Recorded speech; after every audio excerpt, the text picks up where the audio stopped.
Atlanta is a city that is unique with its own thriving culture and its own vibrant history.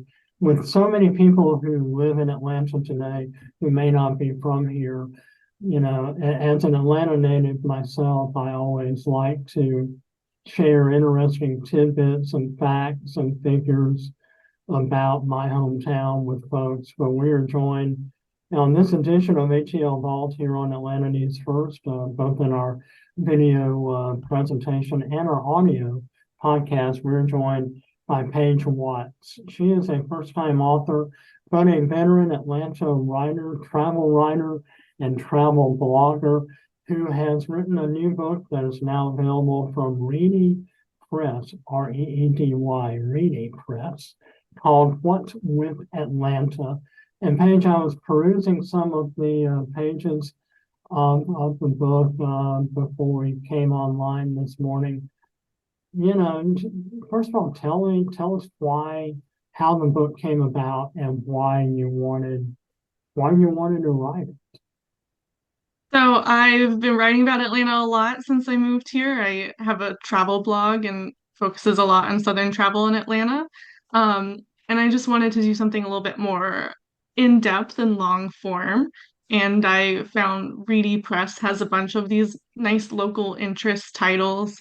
And I reached out to them and they suggested this as one of the formats. And I just really liked it because it was like quick facts, kind of like trivia based. So it's like a fun way of presenting Atlanta.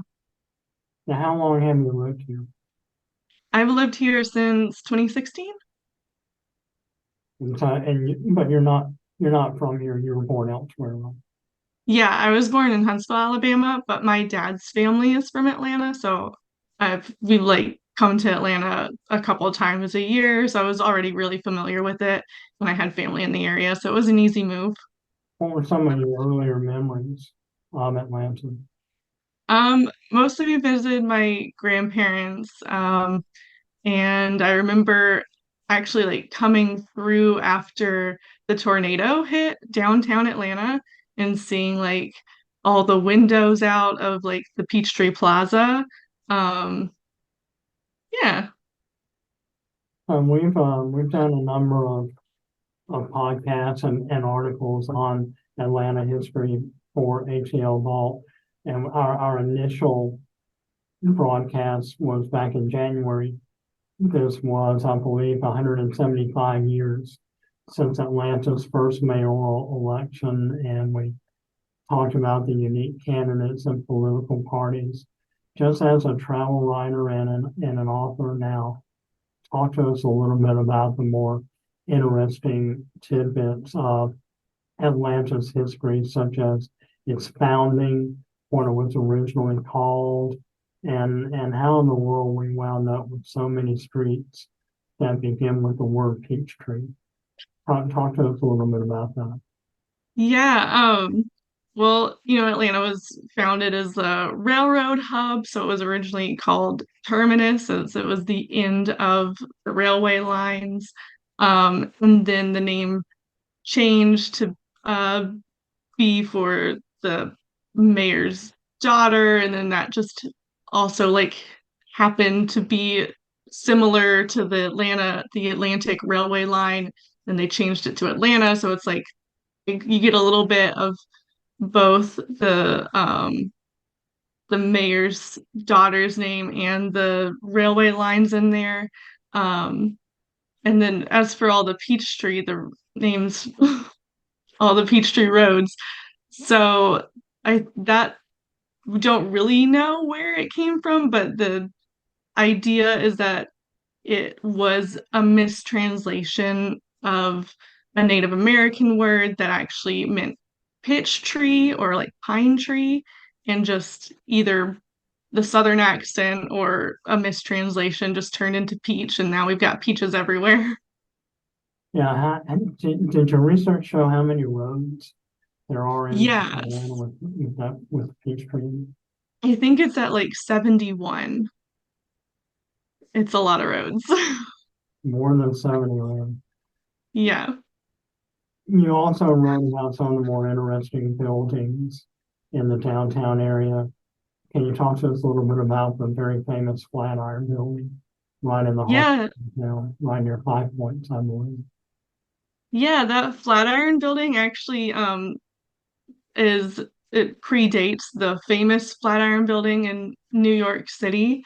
Um and it um it was built, oh, I'm completely blanking on who it was built by, but it actually does predate the Flatiron building in New York City. It's just not as famous and it was built on a small lot, so that's why they had to make it such an odd shape. Because of the lot that it's on in downtown. Kind of a Yeah. tricky lot. If I'm not, I don't rec- if I'm recalling correctly, it's across the street from the Fulton County Library. Or Yeah, I think so. Yeah. next year, 2024, will mark a very significant anniversary in September when General William Sherman and the Union occupying troops set the first fires that would burn Atlanta to the ground after they're on their way to the March to the Sea. Tell us a little bit about that event and its impact and how the city really arose after those ashes had finally been put out. Yeah, by the time that they burned Atlanta, they had evacuated the city, but they set fire to any sort of building or railway facilities that could get supplies, ammunitions to other Confederate armies because they really just wanted to cut off the Confederate supply. So that's why they burned Atlanta. And I think it was like historians think it was like 40% of Atlanta was burned, and it was mostly concentrated around the business district now, around like Peachtree. And they, oh, I think you had another question. I forgot what it was. I mean, just talk to us about the fire and its destruction. Yeah, so it burned like 40% of the city, mostly concentrated around Peachtree Street. And then after the fire, once Atlanta starts to rebuild, um, the phoenix became the symbol for Atlanta because the mythological phoenix was a bird that was reborn out of the fire, out of its own ashes.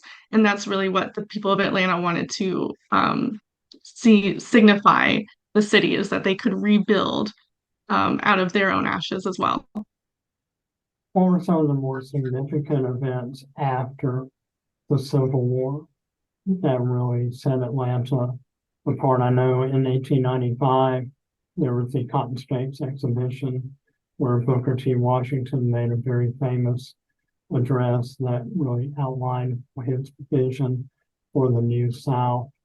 Talk to us a little bit more about some of the other events that has really brought Atlanta to the forefront of the international consciousness since then. Yeah, you've got like obviously the civil rights movement in the 60s was really big in Atlanta. You've got the Olympics in the 90s that probably put Atlanta more on the international stage.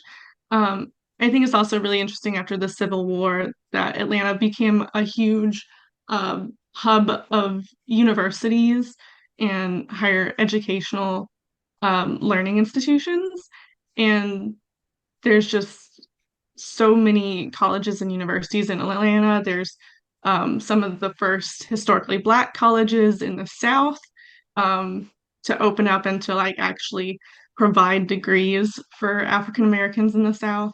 And Georgia Tech was very big in the Reconstruction era with engineering and getting into the science and technology of rebuilding Atlanta. And you've got a lot of um, liberal arts institutions too, in like Emory for healthcare, and there's just like a lot of higher education that is in the Atlanta area, and that all came right after the Civil War. Just moving forward, what do you think Atlanta's history or Atlanta's future is going to be? 5 years from now, 10 years from now, can you imagine going back and rewriting, this wonderful book called What's with Atlanta with new information, or give us a crystal ball view of where you think the city is going. I mean, there's a lot of ways that it could go. We've got a lot of the film industry coming in. I think there's a lot more technology industries coming in. And I think, that kind of would, if I rewrote this 5 years later, we'd probably have some new iconic businesses like to highlight, like Coca-Cola is. And I mean, there's a lot of ways that it could go for sure. One issue that is, or one aspect of our daily lives really in Atlanta revolves around traffic. And we all are familiar with the Spaghetti Junction, otherwise known as Malfunction Junction, as the I-285, I-85 interchange in DeKalb County. How did all that come about? I saw, quite a bit of context that you added to that particular world famous Atlanta iconic landmark. How did all that come about? Yeah, I mean, Spaghetti Junction was supposed to ease traffic. It obviously has not done that, but when you just have so many people coming into the city and going around the city, it's hard to make the infrastructure that can handle all these cars. So it does seem like every time they try to fix something, they make it worse. And there are a lot of bottlenecks in and around Atlanta. I really did I went down a rabbit hole of research about like the worst bottlenecks in the country, and a lot of them were from Atlanta, and a lot of them are from around 285. Um, so it's we have a lot of people here, and it's hard to handle all of that traffic. Why do you think Atlanta is a hub for businesses? We have Coca-Cola headquartered here, Delta headquartered here, so many others. And these are businesses that are iconically Atlanta. You don't think of Coca-Cola, you don't think of Delta without Atlanta coming to mind. Why do you think that is? I think I mean, Atlanta's long been this like center with all the transportation coming through. So in the early days, it was the railroad, and now it's major interstates and Delta and the airlines. And so I think all of that really just established the city as like you can get to the city, you can get um, all of the production from the city, they can send out from here, and I think it's just mostly goes back to Atlanta being established as the transportation hub of the South, and then it's grown from there. We're wrapping up this edition of ATLVault with Paige Watts. She is an Atlanta travel writer and blogger who's just published her first book called What's with Atlanta. How can people get your book? It's on readypress.com. It's on Amazon. You can find it at bookstores, local bookstores around the city. It's even at Barnes and Noble around Atlanta. Final thought. What is one thing you want everyone to know about it?